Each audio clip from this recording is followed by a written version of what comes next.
네, 4월 30일 장윤선의 취재 편의점 시작하겠습니다. 벌써 4월 말입니다. 내일부터 5월이고요. 다시 찾은 노동절이 바로 내일입니다. 제가 말이 막 헛나오네. 언제나 저보다 먼저 와서 이렇게 좋아요 누르고 장 기자님 기다립니다. 어제와 오늘은 제가 좋아하는 기자님들이 많이 나와주시니 너무 좋습니다. 어여 오세요 하셨어요. 노미님 너무 감사드립니다. 노봉남님이 쌀쌀합니다. 약으로 견디고 있습니다. 예, 어제 뉴스에 미국 어느 도시에 우박이 심하게 내렸다고 하니까 노미님께서 뉴욕도 오늘 밤 비 소식이 있어서 쌀쌀합니다. 뉴욕이랑 한국은 계절이 함께 가네요라고 말씀 주시고 계십니다. 아유, 이렇게 주거니 받거니 정말 이영만리 타국에서 또 고국에서 함께 서로 소식 전하는 모습이 너무나 정겨워서 제가 소식을 전했습니다. 오늘 목소리 좋으시네요 하셨는데요. 아닙니다. 비염이 꽉. 제가 어제 너무 늦게까지 일을 했더니 어제도 제가 청와대 마지막 춘추관에 마지막 불을 끄고 나왔습니다. 이거 고3도 아니고 말이죠. 정말 9시 반인가? 예. 하여간 그래도 오늘 서울은 햇님이 반짝입니다. 낮 최고 기온이 22도까지 올라간다고 하는데요. 뉴욕은 쌀쌀한 것 같긴 한데 아침에 저희도 사실은 서울도 9도여서 좀 쌀쌀하긴 했습니다. 그런데 낮에는 그래도 화창하다고 하니까요. 외출 계획 있으신 분들 얇은 옷, 가벼운 옷을 여러 겹 끼워 입으시는 게 나을 것 같습니다. 더울 때마다 하나씩. 김대중 대통령께서 알려주셨잖아요. 햇볕 패션이라고. 네. 예, 햇볕이 내리쬐면 하나씩. 예, 그렇게 한반도도 해빙 무드로 돌아가면 좋겠다라는 말씀을 좀 드리면서 자, 오늘 준비한 소식 첫 번째 우선 영상으로 만나보시겠습니다.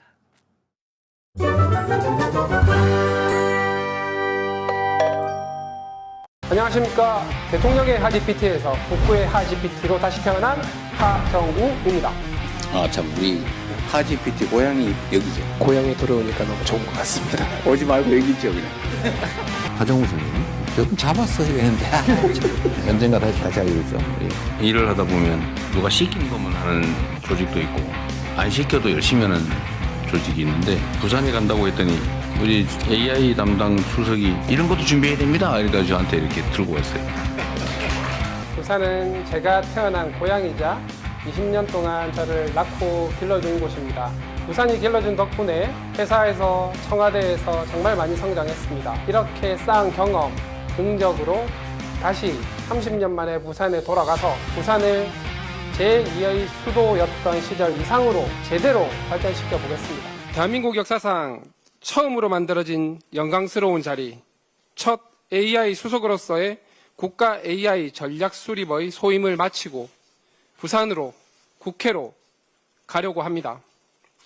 더 큰 희망을 만들기 위해서 부산으로 갑니다.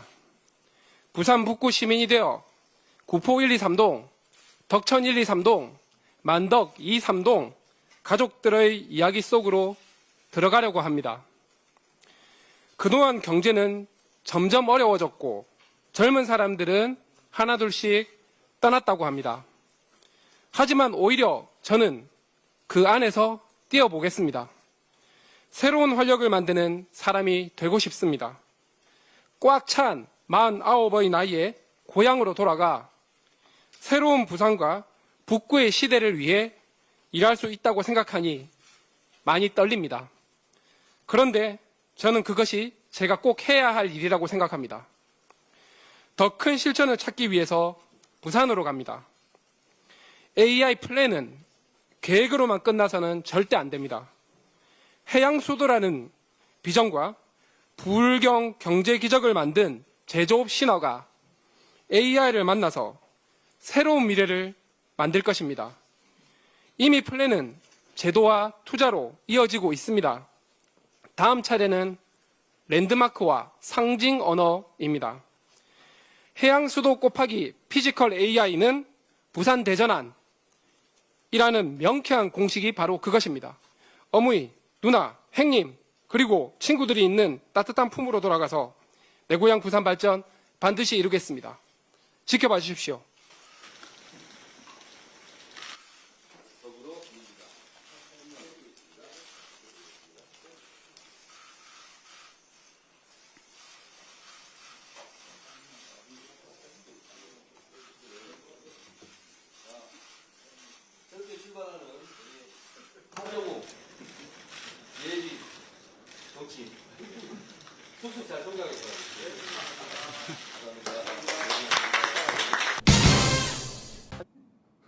네. 노미님께서 아구 꼬맹이 하정우도 무지하게 귀엽습니다 하셨고요. 이수경님이 어제 구포시장에서 하는 거 보니까 잘하겠더라고요. 하정우 파이팅 이렇게 의견 남겨주시고 계십니다. 그런데요. 하정우가 꼬맹이가 아니에요. 네. 77년생이고요. 49이라고 윤석열 나이로 얘기했지만 쉰입니다. 쉰. 그러니까 그도 어느덧 지천명의 나이가 된 그런 어른이다라는 말씀을 좀 드려야 됐고, 사실은 국회에 하정우 수석보다 훨씬 어린 분들이 국회의원으로 많이 활동을 하고 있습니다. 저보다 어린 분들이 국회의원이 많아요. 예. 자, 지금 보신 대로 하정우 전 수석이 더불어민주당 인재 영입 2호로 어제 입당식을 치렀습니다. 아마도 하정우 수석 인생에서 가장 기억에 남는 날 중에 하나가 되지 않을까라는 생각이 드는데요. 올해 49 꽉 찬 나이로 내 고향 부산으로 간다라고 했을 때 여러분 어떠셨어요? 수도권이나 서울에서 평생 나고 자란 이들에게는 고향이라는 말을 들을 때 저 어떤 의미지? 그러나 뭐 어떤 의미인지는 감은 잘 없는데 뭐 부산, 뭐 마산, 울산, 광주, 목포, 해남 막 이런 얘기 나올 때 야, 이 고향이 있는 사람들한테 이런 내 고향 부산으로 갑니다. 이럴 때 약간 콧날이 시큰해지는 그런 느낌. 뭔지 알겠죠? 제가 말씀드리는 뭐 그런 게 있는 것 같습니다. 남들 다 서울로 올라오려고 하는데 나는 내 고향 부산으로 간다라고 하는 느낌.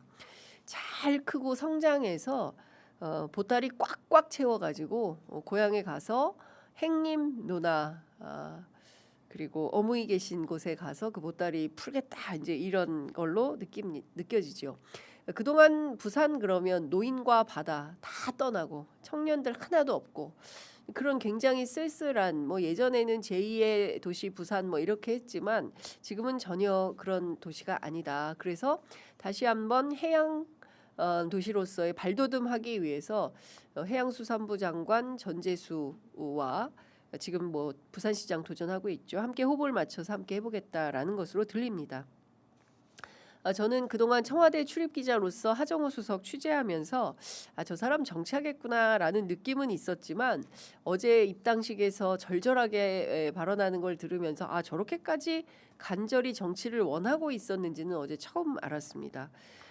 하수석 어제 입당식 직후에 부산으로 내려가서 구포시장에 갔어요. 그 부산 북갑에 있는 아주 큰 시장이죠. 저도 여러 차례 그 선거 보도 할 때마다 르뽀 쓰러 갔던 데가 바로 이 구포시장이기도 합니다.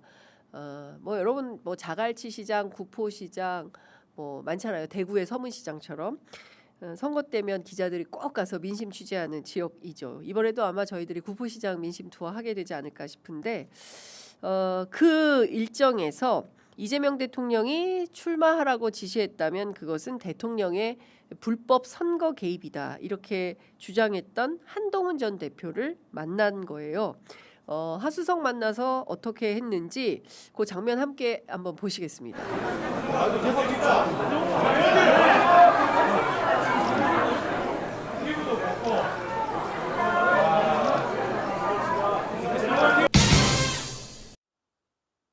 소리가 잘 안 들리시죠? 어떤 소리인지. 너무 기자들이 많아가지고 잘 안 들리셨을 텐데 취재한 내용을 조금 전해드리도록 하겠습니다. 하정우 수석이 한동훈 전 대표한테 한동훈 대표 확 끌어하는 거 여러분 그 영상 혹시 보셨습니까? 저 장면에는 안 나와 있는데 하정우 수석 보면 너무 반가워하면서 얼굴이 그야말로 그 표정이 확 밝아지면서 하정우 수석을 더럭 끌어안는 모습도 매우 인상적이었는데요. 하수석이 한 전 대표한테 건강하셔야 합니다. 파이팅입니다라고 인사를 했고 그러자 한동훈 전 대표는 하 전 수석의 손을 맞잡으면서 우리 생산적으로 한번 해봅시다. 생산적으로. 그러니까 후진적 정치 행태 말고 생산적으로 좀 해봅시다. 이런 얘기를 했어요. 그러니까 건설적으로 생산적으로 건설적으로 뭐 좋은 말 다 나왔어요. 좋습니다. 건강 챙기세요라고 한 전 대표가 어깨 툭툭 두드렸다고 하고요. 진짜 오랜만에 뵙는다라고 하니까 일이 많아서라면서 서로 웃으면서 답하고 각자 갈 길 돌아서서 갔다라는 것입니다. 대한민국 정치판 취재하면서 굉장히 오랜만에 훈훈한 모습 봤다라는 말씀 좀 들을 수 있을 것 같습니다. 첫날이어서 그럴 수 있을 것 같아요. 첫 인사니까요. 진흙탕 될 수도 있습니다. 그러나 저도 이제 국민의 한 사람으로서 또 취재하고 있는 현업 기자로서 정치권에 좀 드리고 싶은 당부 말씀은 국민들이 제일 싫어하는 게 대책 없이 싸우는 겁니다. 되지도 않는 막말 막 늘어놓고 가짜 뉴스 막 늘어놓고 뭐 그랬잖아 이렇게 프레임 짜서 비판하는 것에 그 낡은 정치 관행에 우리 국민들은 이미 염증이 나 있습니다. 그렇기 때문에 그게 하정우 수석이 되었든 그리고 한동훈 전 대표가 되었든 박민식 후보가 되었든 그밖에 누가 되었든 간에 건설적으로 그리고 생산적으로 정책으로 경쟁하시라라는 말씀을 좀 드리겠습니다. 어제 더불어민주당 인재 영입식에 하정우 수석만 한 것은 아닙니다.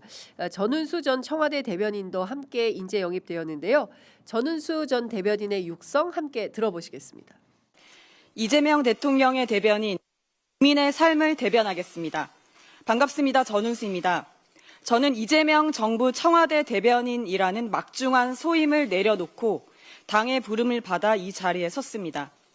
국정소통의 최일선을 믿고 맡겨주신 대통령님과 늘 따뜻한 응원을 보내주신 국민 여러분께 깊은 감사의 인사를 올립니다. 제 삶의 대전환점, 청와대 대변인단으로 합류해서는 국민의 아픔을 국정의 중심에 연결하며 소통의 가치를 배웠습니다. 이제 저는 브리핑룸의 마이크 뒤가 아니라 삶의 현장으로 들어가 국민의 숨결을 직접 듣고 더 가까운 곳에서 답을 찾고자 합니다. 청와대를 떠나는 발걸음이 결코 가볍지만은 않습니다.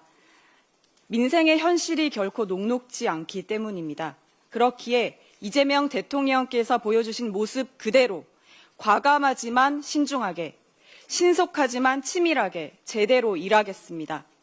저는 준비된 실전형 정치를 약속드립니다.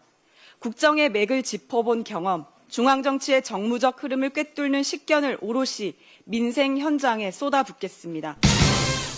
네, 전은수 대변인 얘기 어떻게 들으셨습니까? 댓글창에 재밌네요. 아리아나님께서 생산적인 댓글창을 만듭시다 하셨는데요. 제가 아까 이제 꼬꼬마 말씀하셔서 저도 우스개로 드린 말씀인데 너무 귀여워요. 어릴 적 찍은 사진이. 예, 그래서 이제 그 얘기를 한 건데 오해할 만한 얘기는 아니었다라는 말씀 좀 드리겠습니다. 그리고 이수경님께서 귀엽다는 말도 꼬꼬마라는 말도 좋은 의미로 한 거니까 너무 날카롭게 받아들이지 않았으면 좋겠습니다라고 하셨는데요. 제 마음과 같습니다. 네, 저희가 생산적인, 건설적인 댓글창, 서로 타인에 대한 존중과 배려, 그렇게 가면 참 좋겠다라는 말씀을 좀 드리면서 전은수 대변인 얘기 좀 해보겠습니다. 교사와 인권 변호사 출신입니다. 청와대 부대변인 거쳐서 대변인, 그리고 더 중요한 것은 워킹맘이에요. 제가 사실 청와대 춘추관 청와대 출입 기자들이 제일 많이 접촉하는 사람들이 대변인단이지 않겠습니까? 전화가 폭주를 해요. 정말 기자들이 얼마나 많습니까? 그리고 한 가지에 대해서 똑같은 사안을 두고 뭐 100여 개가 200여 개가 넘는 전체 춘추관 출입 기자가 몇 명인지 제가 알기로는 한 300명, 200명 정도는 되는 것 같은데 그 기자들을 다 전화 응대하면 너무 힘들잖아요. 한 번도 화낸 적이 없어요. 네, 제가 겪은 전은수라는 대변인은 그런 사람이었습니다. 워킹맘으로 아이 키우면서 대변인단은요 새벽 한 4시쯤 출근하는 걸로 알고 있거든요. 그래서 밤늦도록 이 전체 일을 대통령 일정 뭐 브리핑 이런 거 다 기자 뭐 이런 거 다 응대하느라 정말 힘들 텐데 일하는 여성으로서 또 아이 육아 돌봄하면서 정치 진짜 쉽지 않은데 이 정치에 도전을 한다라는 말씀을 좀 드리겠습니다. 그리고 전은수 전 대변인은 강훈식 대통령 비서실장 의원직 사퇴로 보궐선거가 치러지는 충남 아산을로 투입될 전망입니다. 앞으로 어떤 기량을 펼치게 될지 기추가 주목된다라는 말씀을 좀 드리겠습니다. 여러분들께서는 이번 재보선에서 가장 핫한 인물 누굴로 꼽으시겠습니까? 오랜 정당 취재를 해왔던 제 입장에서 볼 때 가장 재밌는 선거는 부산 북갑이 될 것 같습니다. 정치 신인이라 하정우 수석이 실수를 많이 할 것 같아요. 막 노련하게 그렇게 하지 않고 보는 재미가 좀 꿀재미일 수도 있겠다라는 생각이 좀 듭니다. 여러분들 어떻게 전망하세요? 궁금합니다. 그리고 가장 힘들고 고통스러운 데는 어디가 될까? 평택을이 아닐까. 예. 다른 거 다 떠나서 오자대결 구도에서 다자간 구도도 쉽지 않은 아주 복잡한 함수가 숨겨져 있고 그 안에서 또 어떤 공방들이 이어지느냐에 따라서 경우에 따라서 상처뿐인 영광일 때도 있어요. 정치라는 게 그렇더라고요. 저는 그러지 않았으면 좋겠다라는 당부 말씀. 끝까지 신사답게 끝까지 품격을 유지하면서 민주당 출신들이잖아요. 좀 다른 정치를 보여줘야죠 국민들한테. 그래서 그런 차원에서 정치를 하시면 좋겠다라는 말씀을 좀 드리고 싶고 또 하나 영남의 변화가 주목이 됩니다. 여러분들 선거 끝나면 지도 딱 한반도 지도 놓고 동서가 쫙 빨강파랑으로 분화되는 이번 선거도 역시 채널 돌아가는 이번에는 안 그랬으면 좋겠다. 그런데 그 발화점이 대구가 될 것 같아요. 그래서 대구 또한 상당히 주목이 된다. 대구구의 변화가 대한민국에 어떤 변화를 만들지 소위 영남토호, 영남기득권, 영남자민련 이렇게 불렸던 국힘의 소멸 과정을 어떻게 국민들이 지켜볼지 아주 저는 차가운 목소리로 국민들이 그 장면을 지켜볼 거라고 생각합니다. 저희가 뜨거운 현장들 또 열심히 취재해서 또 보도해 드리도록 하겠습니다. 다음 준비한 소식 빠르게 영상으로 만나보시겠습니다.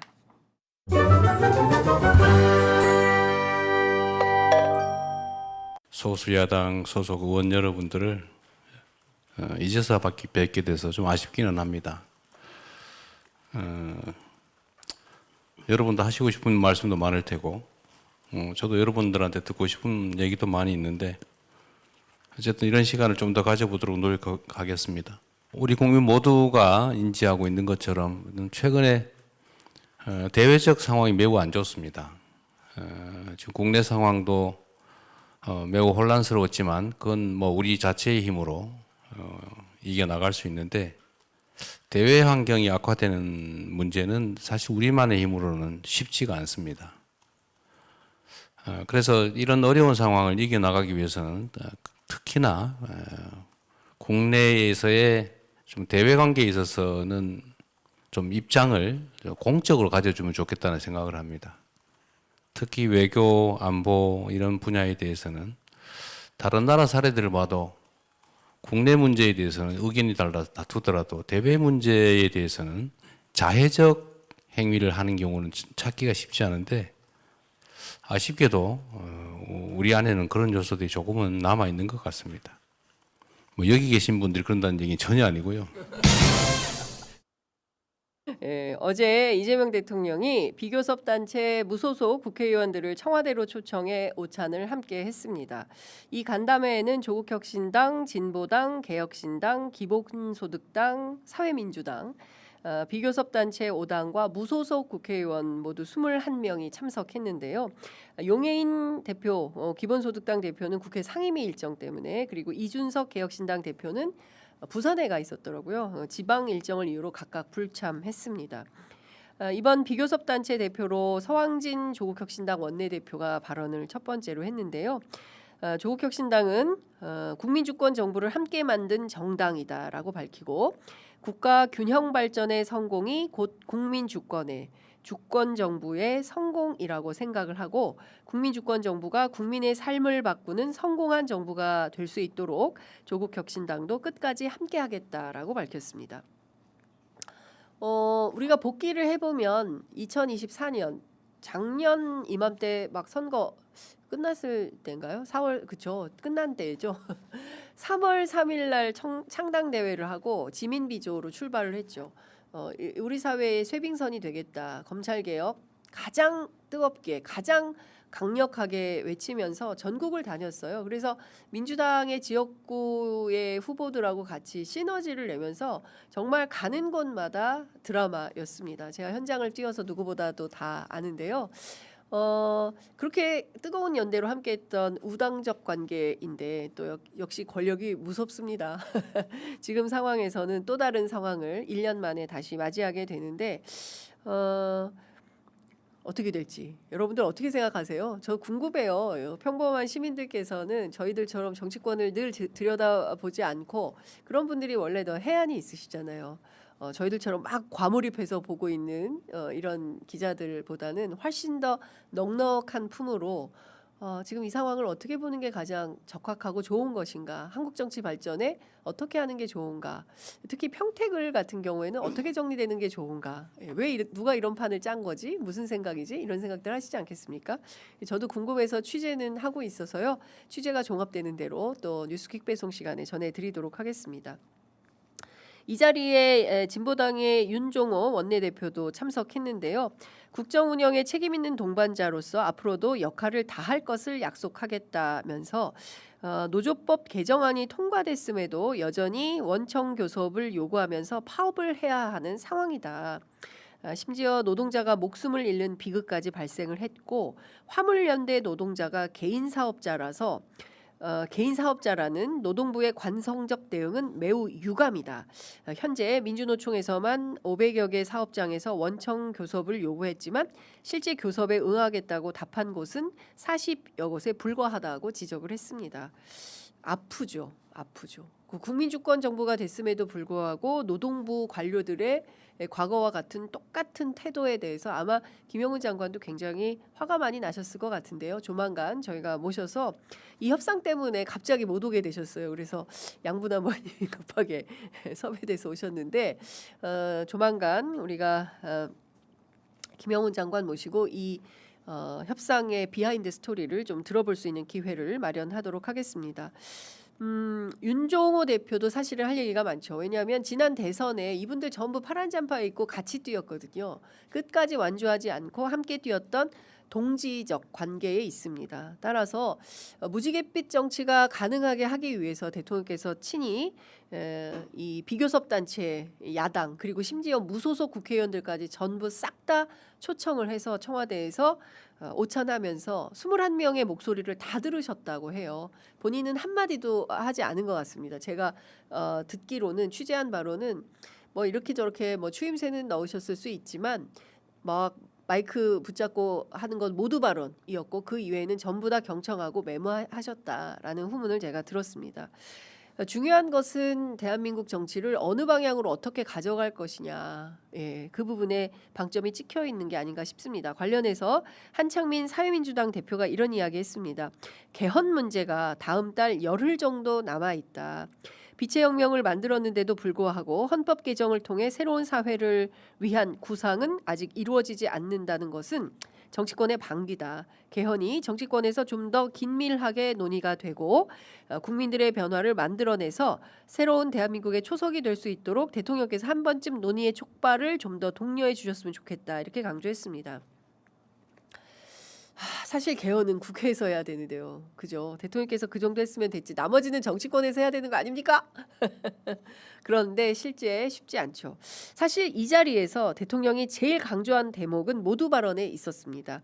정치라고 하는 것이 본질적으로 남의 일을 대신하는 거다 이렇게 생각을 하는데 각자 정치적 신념을 실천하는 것도 중요하지만 진정으로 중요한 것은 국가나 국민들의 더 나은 삶과 미래가 아닌가라고 생각을 한다면서 작은 차이가 있지만 본질적으로 국가와 국민을 위해 어떤 게 더 나은 건지 고민하고 누가 더 잘하나 경쟁해서 국민의 선택을 받는 게 진정한 정치다라고 밝혔습니다. 특히 외교안보 이런 분야에 대해서는 다른 나라 사례들을 봐도 국내 문제에 대해서는 의견이 달라서 다투더라도 대외 문제에 대해서 자해적 행위를 하는 경우는 찾기가 쉽지 않은데 아쉽게도 우리 안에는 그런 요소들이 조금 남아있는 것 같다라고 아쉬움을 토로했습니다. 무슨 얘기냐? 국민의힘 얘기를 하는 거죠. 지방선거 앞두고 당대표라는 사람이 미국까지 가서 쿠팡 로비스트들에 불과한 의원들 만나가지고 마치 쿠팡 편 드는 것 이게 과연 옳은 정치냐, 대한민국 국익에 도움이 되는 거냐, 국익에 반하는 거냐, 이거 3살 먹은 아이들도 얘기해주면 알아들을 얘기를 왜 국민의힘은 지금 이 순간까지도 하고 있는 거냐라는 비판을 하지 않을 수가 없다라는 생각이 좀 듭니다. 준비한 내용이 굉장히 많이 있는데요. 58분 지나고 있어서 마지막으로 요것만 좀 제작진께 부탁드릴게요. 중간에 것은 스킵하도록 하고요. 내란 수계 윤석열 관련된 재판만 잠깐 우선 보도록 하겠습니다.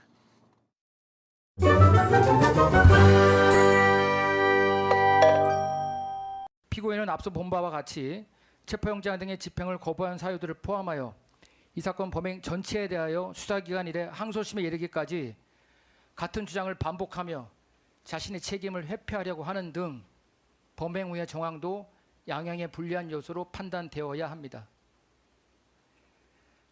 특히 피고인은 이 사건 각 범행 당시 현직 대통령으로서 헌법을 준수하고 국가를 보위하며 국민의 자유와 권리를 증진을 위하여 노력해야 할 막중한 책임을 부담하였음에도 불구하고 이 사건 비상계엄 선포 이후 저지른 이 사건 배명으로 인하여 사회적 혼란을 더욱 가중시키는 등 대통령으로서의 책무를 저버린 것으로 볼 수밖에 없습니다. 이러한 점을 종합하면 피고인의 책임이 중하다고 볼 수밖에 없으므로 이에 상응하는 처벌이 불가피하다고 보입니다. 다음과 같이 선고합니다. 피고인 일어서십시오.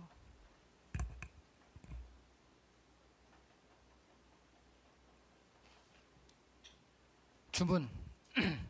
원심 판결의 유죄 부분과 무죄 부분 중 허위 작성 공문서 행사의 점을 제외한 나머지 부분, 이유 무죄 부분을 포함하여 파기한다. 피고인을 징역 7년에 처한다. 원심 판결 무죄 부분 중 허위 작성 공문서 행사의 점에 관한 검사의 항소를 기각한다. 네.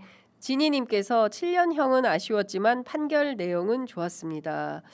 많은 분들께서 어제 뉴스로 다 접하셔서 더 보태고 말고 할 이유는 없지만 이런 말씀은 꼭 드려야 될 것 같습니다. 어제 재판부에서 이런 얘기를 했죠. 범행 당시 현직 대통령으로서 헌법을 준수하고 국민의 자유와 권리를 증진하기 위해 막중한 책임을 부담하였음에도 불구하고 이 사건으로 사회적 혼란을 가중시키는 등 대통령으로서의 책무를 저버렸다라고 질타했습니다. 그런데 사실 제가 아무리 물러서서 설명을 이해를 해보려고 해도 납득할 수 없는 것은 이런 내용입니다. 내란 수계의 윤석열 끊임없이 이제 본인에 대해서는 무지하게 관대하고요. 타인에 대해서는 무지하게 엄격한 사람인데 지난번에 마지막 항소심에서 본인의 이제 입장을 토로하는 과정에서 사소하게 이런 것까지 기소를 해서 재판받게 하냐. 이게 어떤 거냐면요. 한남동 관저에 체포영장을 사실상 받지 않도록 하는 과정에서 생긴 일 아니겠습니까? 이 부분에 대해서 특수공무집행방해, 직권남용, 권리행사 방해 등의 혐의로 이제 재판을 받고 있는 건데 이 당연한 거 아니겠어요? 공권력을 동원해서 나를 지켜라. 필요하면 칼을 써라. 경호에 무슨 칼이 있습니까? 총은 있지만 이렇게까지 자기 방어를 위해서 경호처를 사병화시켰던 아주 극악한 잘못을 저질렀음에도 불구하고 지금 이 순간에도 그 어떤 것도 본인의 잘못, 죄책에 대해서는 아무런 책임감이 없는 사람이다. 이 자체가 매우 끔찍한 상황이 아닌가 싶습니다. 그가 예를 들어서 내란을 일으키지 않았더라면 지금 이 순간도 대통령으로 재직하고 있었을 텐데 그랬다면 우리 국민들 이란 전쟁 이런 것들 어떻게 됐을까? 우리 삶은 도탄으로 빠지지 않았을까라는 생각을 하게 됩니다. 오히려 자기가 정치 탄압받고 있다 이런 기이한 논리를 내세우고 있는 건데요. 윤석열 독재를 꿈꾸었던 그 사람에 대해서 항소심은 7년형을 구형했습니다. 과연 조이대 코트 대법에서는 어떤 결정이 내려질지 매우 궁금합니다. 댓글창에 여러분들께서 이제 하댕TV님께서 앞서 있었던 그 비교섭 단체 무소속 국회의원들 오래전부터 잡은 건가 아니면 바로 잡은 건가 뭐 이렇게 여쭤봐 주셨는데요. 대통령 행사는 뭐 어제 오늘 갑자기 잡히는 것은 없습니다. 물론 이제 그런 경우도 간혹 있긴 하지만 대체로는 미리 잡혔다 이런 표현을 좀 드릴 수 있을 것 같습니다. 김성실님께서 용어를 너무 고급스려고 하신다. 예, 정확하다도 있고 명확하다도 있는데 꼭 적확하다, 명징하다를 쓰시네. 몇 번 지적을 해도 안 되니 제가 물러갑니다 하셨는데요. 고치겠습니다. 정확하다, 명확하다, 예, 적확하다, 명징하다 대신에 다른 용어를 써보도록 하겠습니다. 좀 더 쉬운 말. 네, 우리 학생들 또 어린 분들도 다 알아들을 수 있는 좋은 쉬운 말로 바꿔서 쓰도록 하겠습니다. 지적 너무나 감사합니다. 자, 오늘 준비한 뉴스 퀵 배송은 여기까지 하겠습니다.